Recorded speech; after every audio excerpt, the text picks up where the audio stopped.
Pop, pop, it's showtime, showtime, showtime, showtime. Guess who's back again? Yeah.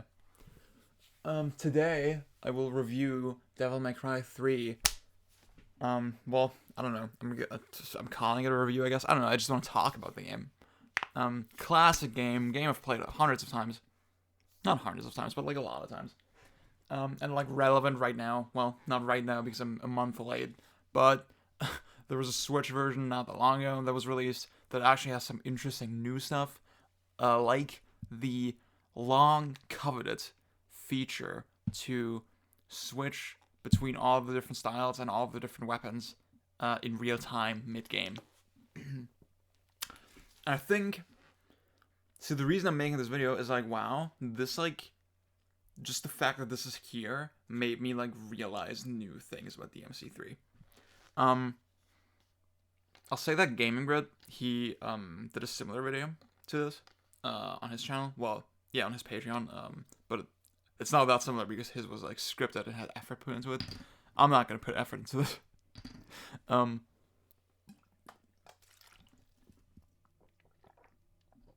He made actually an interesting point where he said, yeah, the style switching actually made me more. I was worried that it would make the game easier, but it actually ended up making me more cocky, and I just got my ass handed to me way more often than I used to.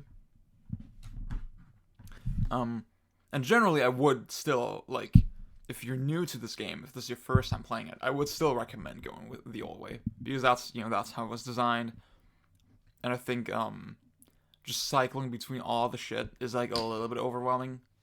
It does throw you in the deep end if you just don't know what the fuck you're doing, I think. So just that angle, I think, on itself is worth considering. As far as like the freestyle mode, as they call it, goes in general, I do think it's cool that it's here. I think it's fun, even though like I've made the case. I do think the design of the game just is better without style switching.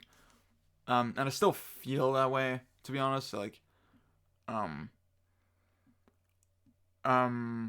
there are a lot of scenarios where you just don't have to make like super interesting choices anymore.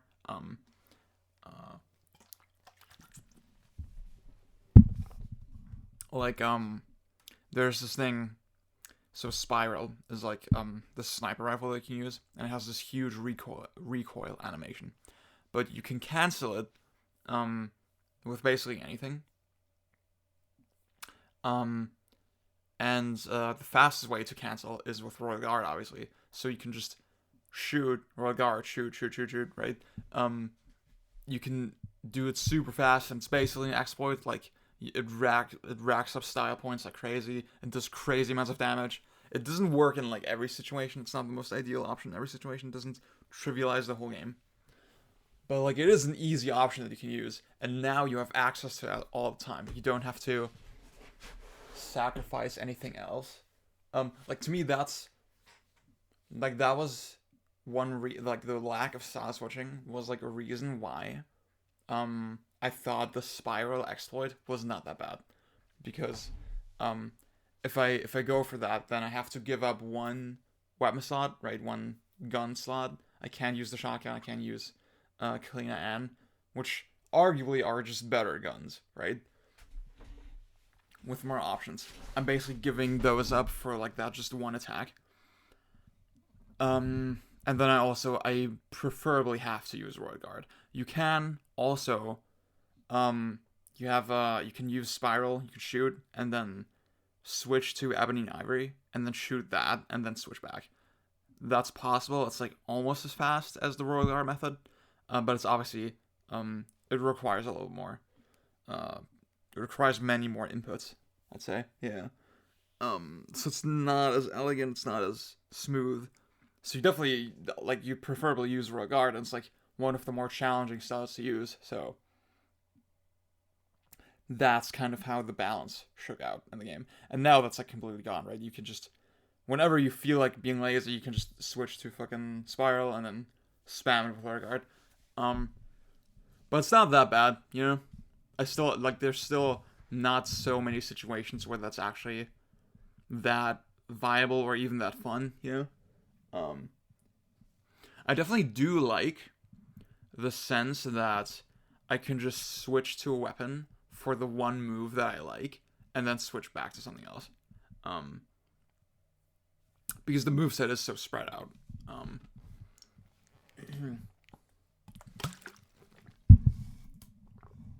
like not every weapon is always completely optimal, and I think they do.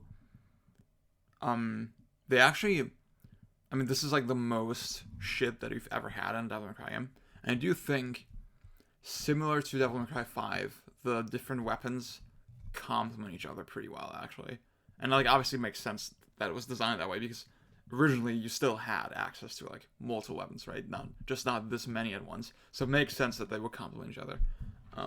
It's just now it's like exponentially more. So that's kind of cool. And I do like the weapon wheel. I do like that they included it. Yeah. I mean, so many people, like, I just remember Vash TSB, for example, he was super against the weapon wheel, in the DMC series.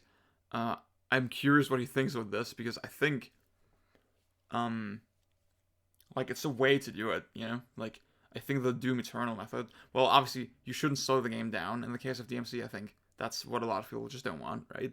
It should definitely be like DMC3 in that sense. But I like, in Doom, for example, that when you tap the button, it switches between the two most recent ones.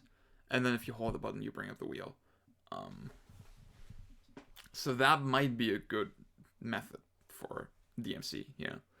For DMC5, if they added that in a yeah, I could see them adding it in a definitive edition, yeah, actually. Now that I think about it. I do think the Doppelganger and Quicksilver, I had an idea for how they should do it, and they didn't do it the way I suggested. They did it in like a little bit more awkward way, I think. Basically what I thought, well, it makes sense to you could just combine them into a single style. And then just use different inputs. You could make forward Quicksilver and back Doppelganger. Like R1, you hold lock on, and then forward style button is the one thing, and then back style button is the other thing. I think that was an ideal. No, instead they just kept them as separate styles. And you just have to access them by double tapping different D-pad directions. I think it's like the most awkward way to handle it, I think. Well, is it the most awkward way? I don't know. I can just think of better ways that they could have done it, yeah.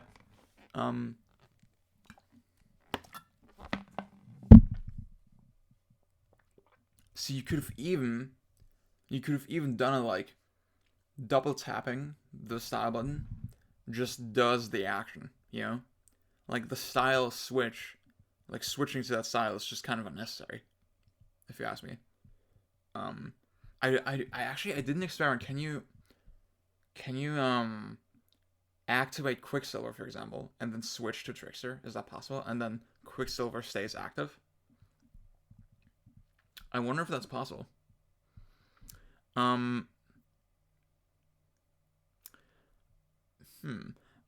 They also, I mean, Gaming Bird also addressed this, that they don't give you the ability to just charge your guns outside of Gunslinger style, which is kind of awkward.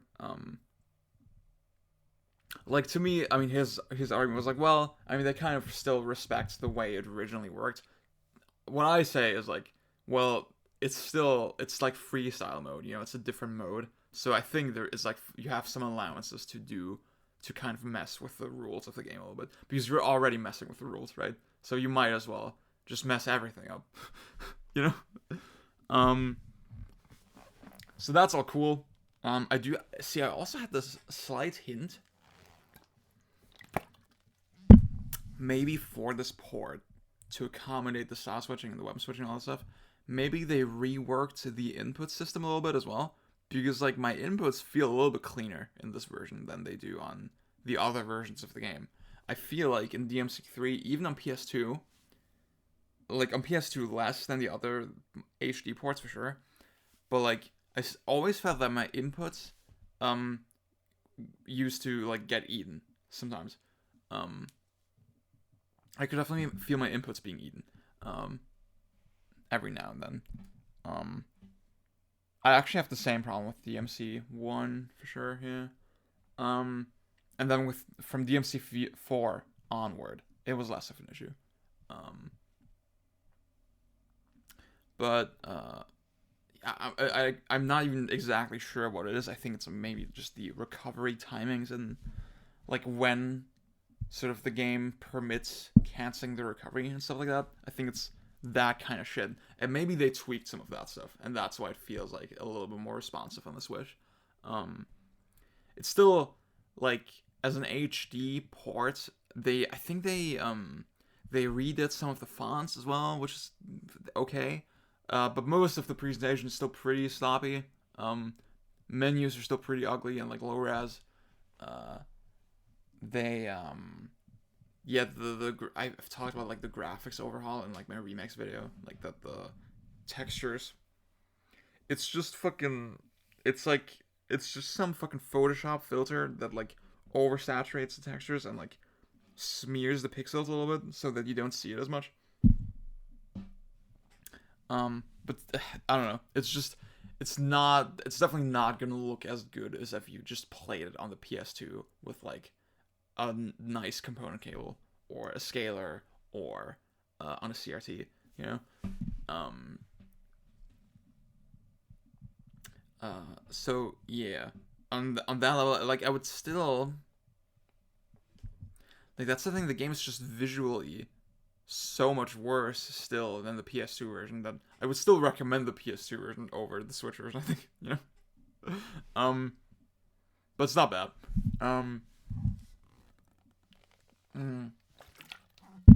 I definitely really appreciate that they did this. It's cool that you can play DMC3 on a portable, on a handheld. Like, that's the novelty of that is fucking amazing.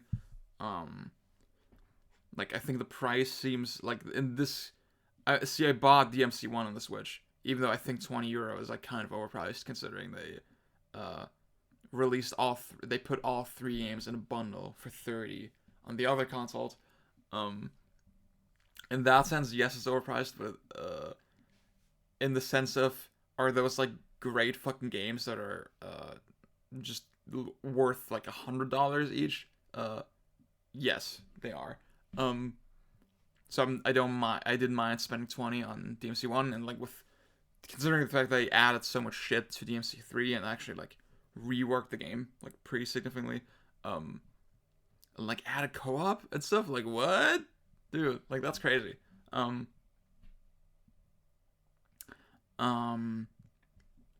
So yeah, I would definitely recommend it. I want to talk about the game itself though, because man, like I really like DMC3, but it's definitely an 8 out of 10 to me.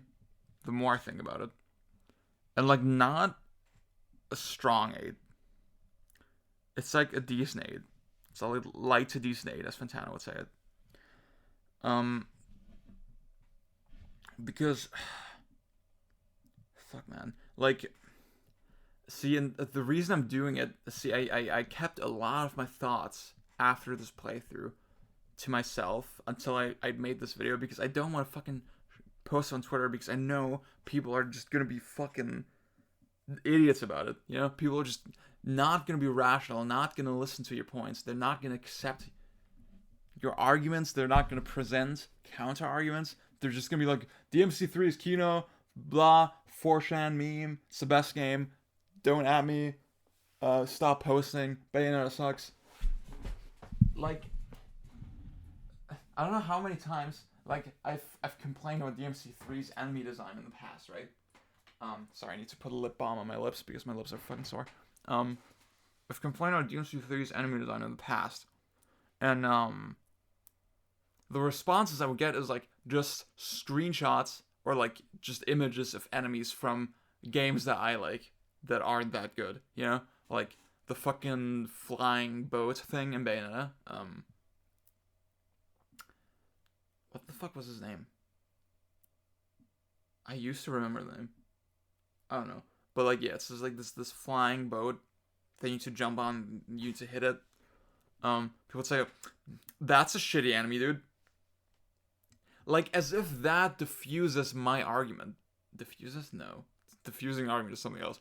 As if that fucking invalidated my argument against DMC3, as if that invalidated my points that DMC3 has shitty anime design. And yes, it does have fucking shitty anime design. I just see Nero, YouTuber guy. He did a really interesting video on Resident Evil 6, and one thing he said, he like discussed the whole game and said, oh, these sections are so shit, blah blah blah blah blah, right? And then at the very end he said, I want you to submit footage of yourself enjoying this shit, right? And this is like one of my favorite, this has become one of my favorite sort of responses to people. Like, you need to submit footage of yourself enjoying some of these boss fights in DMC3 and some of these, like, I've already discussed, like, the Fallen is the worst fucking enemy in the entire series. Obviously, if you have the Trickster, like, it doesn't match the design of the game at all, first of all. Like, what's good about the design is that everything is, like, so generalized that you can kind of fight them with any combination of tools, and, like, that's still fun. But the Fallen is, like, the exception. The Fallen is, unless you have the Trickster teleport, it's just a fucking chore. It's just such a fucking chore to fight them. And, those fucking spiders are so annoying. Like, they're not reactive at all. They don't respond to you. You're just wailing on a thing, and then you're dodging right at the right time. It doesn't really... It's not... You can't hate on a game like the new God of War, right? For, like, it's kind of unresponsive enemies that don't permit cool strats and, like, styling on them, and then say DMC3 is fucking Kino, because it has those same kinds of enemies all the fucking time. Like, the spiders are definitely the worst ones in that sense. I think the chess pieces and the statues, right? They have exactly one way to fight them that's fun, which is shotgun hiking, where, like, you equip the shotgun and then you just alternate between Jake seeing, like, jump canceling, and then jumping, and then shooting the shotgun. That's pretty funny for, like, a little bit, like, funny and fun.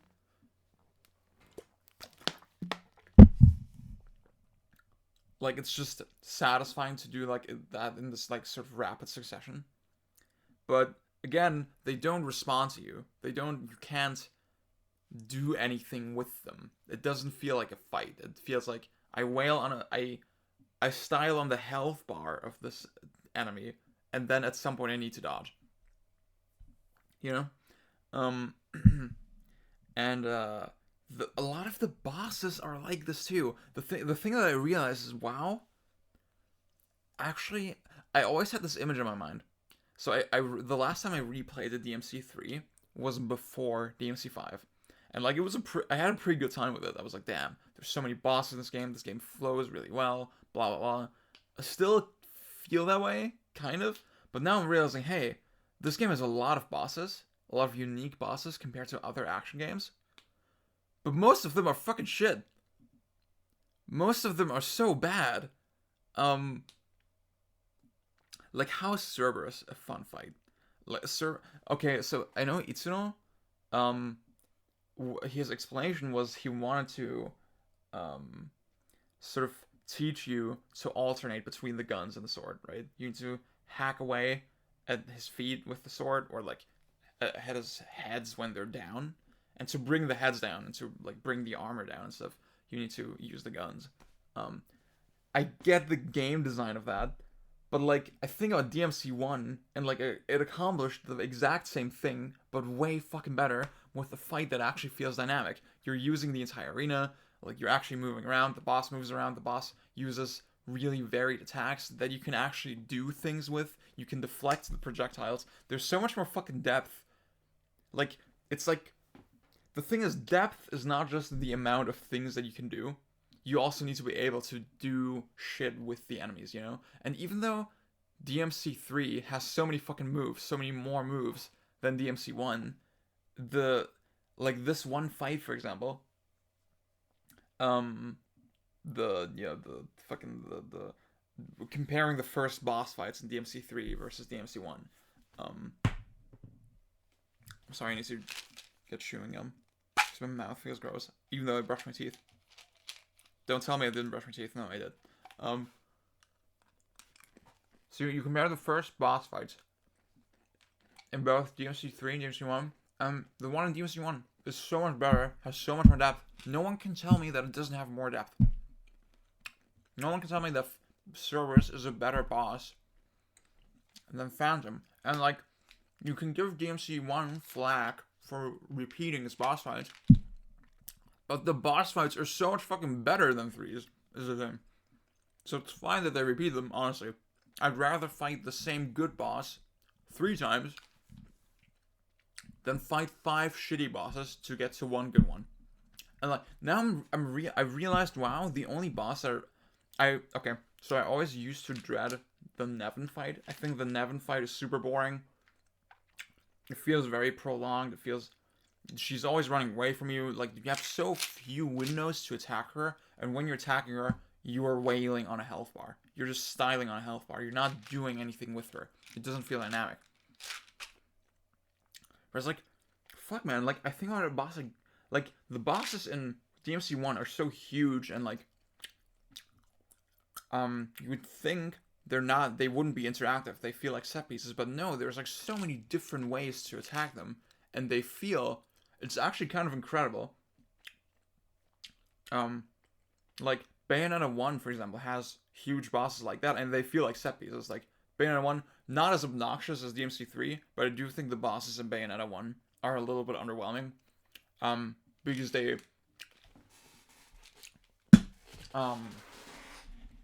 yeah, they don't permit a lot of just varied attacks and stuff. Like, it doesn't really matter what fucking, you do need to pay attention to dodge offset just for your score. But it doesn't really matter that much which attacks you're using. There's some stuff you can optimize a little bit. It's definitely better than DMC3. But, to me, that's Bayonetta 1's biggest weak point. Like, all the bosses outside of John and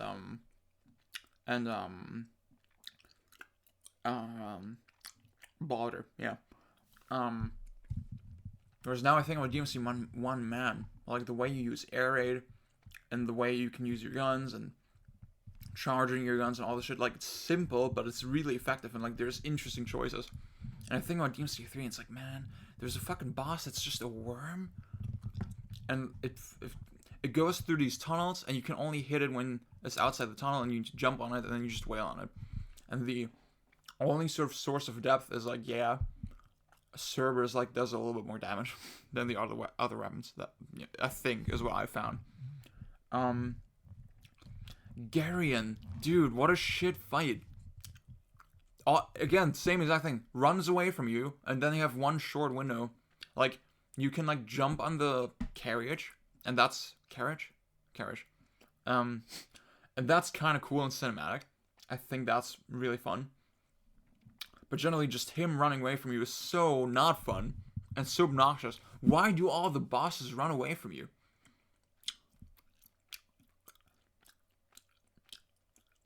And they have so much fucking health.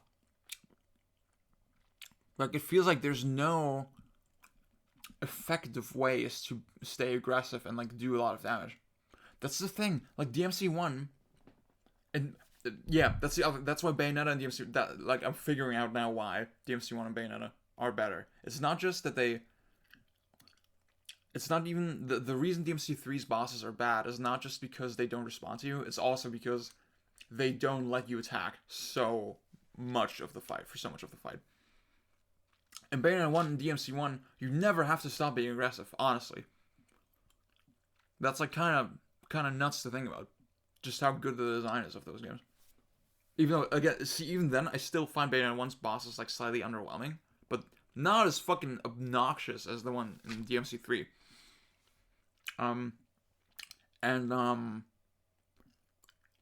Is this the most controversial thing I'll say? I don't think Virgil is that good of a boss fight either. Like, they're very cinematic, they're very epic.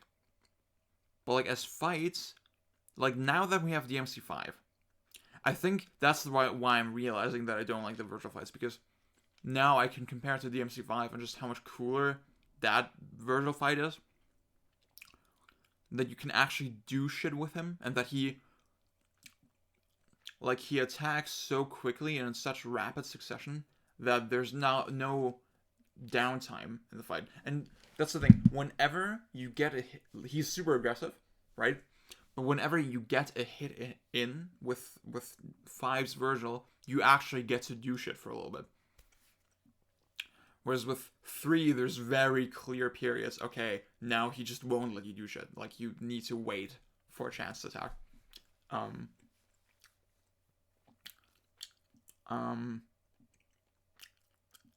Yeah. That's the thing. I couldn't get past Virgil on very hard in DMC3. I just couldn't do it. And then I tried to look at, like, what's a good strategy? There has to be, like, some fucking good way to fight him and stuff. There has to be something you can do to optimize your attacks, to, like, kill him faster, to respond to his attacks better. And I looked at stuff and I just could not find anything. Yeah? You look at fucking videos of people, doing Virgil and DMD and DMC3 with no damage and stuff. But, like, what they're just doing is dodging at the right time and then attacking when they can. That's what they're doing. You can't... It's not like... That's the thing. It's not like DMC5 where you can completely fucking embarrass Virgil. Which is really... Which... It emphasizes the mechanics well, It, like, yeah, you can say it's not as epic, it's not as flashy as, like, DMC3. In terms of, like, the story perspective. But as a fight, it's way more fucking fun. There's so much shit you can do. Even just the fact that they let you launch him in DMC5. Obviously, there's a point where you can't infinitely combo him. He's like the one, sort of juggleable enemy of that size and that, like, type that will just drop to the floor at some point. You can't infinitely juggle him, but, like, they let you juggle him for quite a while if you can keep it up. You need to keep it up. Like, if you don't keep it up, he will break out earlier, for sure.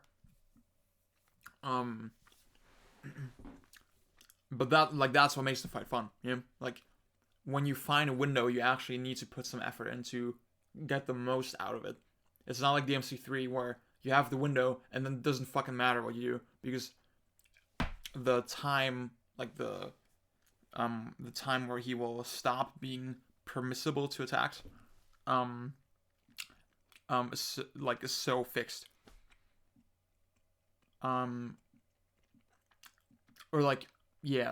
Because the juggling is what makes it interesting, because you need to like, the fact that it's a juggle in DMC5 gives you a very clear idea. Okay, I need to do this and this and this to, like, keep up the juggle even, right? You have, like, this different factor to consider. And like I said, there's you can basically always start a combo with Virgil. You just need to be perceptive with Virgil and DMC5. That's what I mean. You just need to be perceptive and aggressive enough. And I will say the Devil Trigger in DMC5 for Virgil, not as cool. Because in 3 it feels a little bit more random. Like, in 3, the randomness of it makes it more scary, and more dynamic and exciting. I like that a lot about the fight. But generally, I think it's kind of a mediocre fight. It's, like, not the worst. Like Cerberus or Nevin or the fucking worm or the thing with, like, the organs in this fucking thing, or Garion. Fighting Garion with V in DMC5 more fun than fighting him with Dante in DMC3. Honestly, that's not a joke. The only, like, really fucking good bosses, by far the best bosses in DMC3, the ones I like the most, the ones that are genuinely really fun, are Agni and Rudra and Beowulf. Because they feel dynamic. Like, I love the way you like parry. You can parry their attacks and stuff. Like with both bosses, like the way the parrying is implemented is so smooth and like so organic feeling.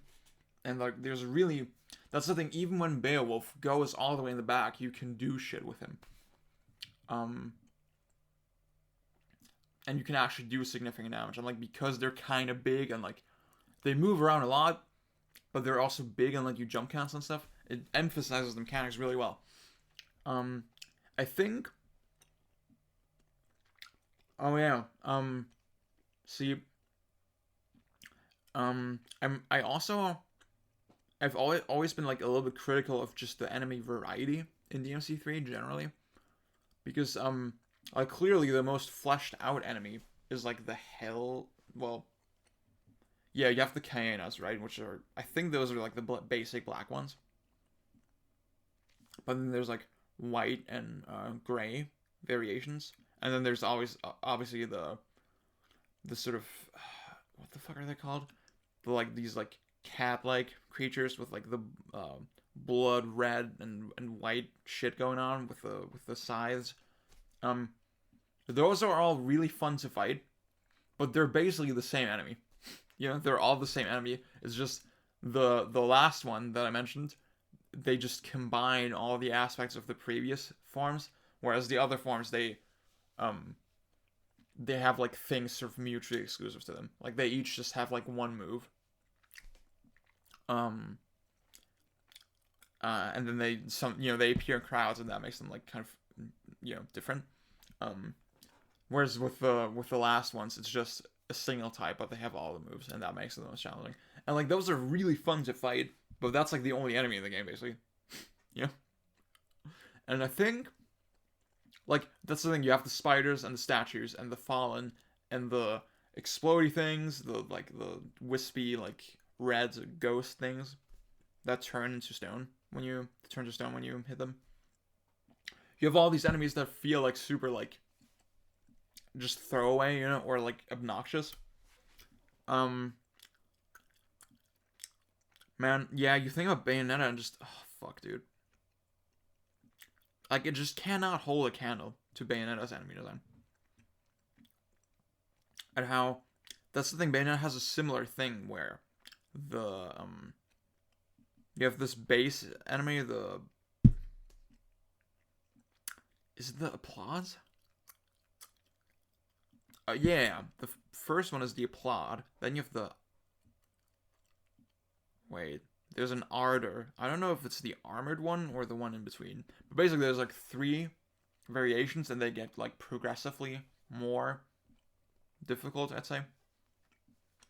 But then on top of that, we have so many cool enemies like Joy, or the fucking the 4-legged sort of thingies. Like the way you fight like that's the thing. The 4-legged tiger-like enemies with the tail and stuff, they feel like what the spiders in DMC3 should have been. Yeah, for example, because you actually can knock them back and knock them up and stuff, but when you jump, they get aggressive and they will like try to catch you in the air. So you need to be mindful of that. It's powerful to launch them, but again, you gotta be careful. So there's a very distinct difference to how you fight those versus how you fight the more basic enemy types. And then obviously Grace and Glory, the most legendary fucking enemy. And like that's the thing, you always see people struggling with Grace and Glory. The way people feel about Grace and Glory is how I feel about a lot of enemies in DMC3. But then I can actually show you a video how to fight. Like I can show you how I fight Grace and Glory and how they're actually super. Well, they're not easy. I don't want to say easy, but there's actually a way to fight them. There's actually strategies that you can use. There's actually, there's like a back and forth. And I was like, I need to think about what I'm doing. Whereas with DMC3, a lot of the enemies are just like brick walls, and you need to just mash the button as much as you can, and then sometimes mash another button to get out of the way, because the brick wall will like fall on top of you. I like that analogy. And then you go back to mashing the other button. And at some point the brick wall just disappears. That's how it is. I guess, yeah, it's like, it's not even fair that I compare my reaction to DMC3's enemies to people's reaction with Grace and Glory. No, there's a difference because people who think Grace and Glory are badly designed are just stupid. They just don't know how to fuck to play the game. Yeah. Whereas with DMC3, there's nothing to know about how to play the game. There's no way to do it more optimally.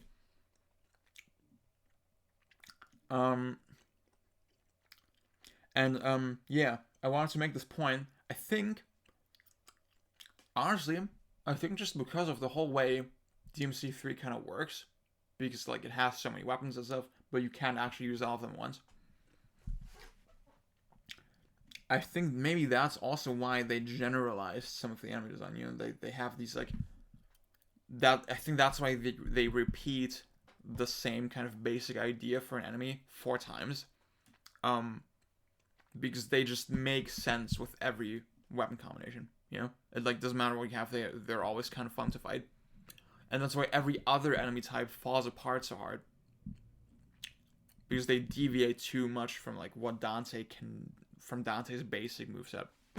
And I think, yeah, that's why Bayonetta, or like Ninja Gaiden, or God Hand, or Wonderful 101 are so successful, because the basic movesets of those sort of systems are so fleshed out. Whereas with DMC3, Dante can't really do enough without certain weapons and certain styles and stuff.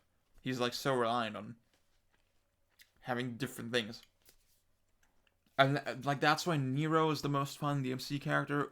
Sorry. No offense. It's just true. Yeah, man. I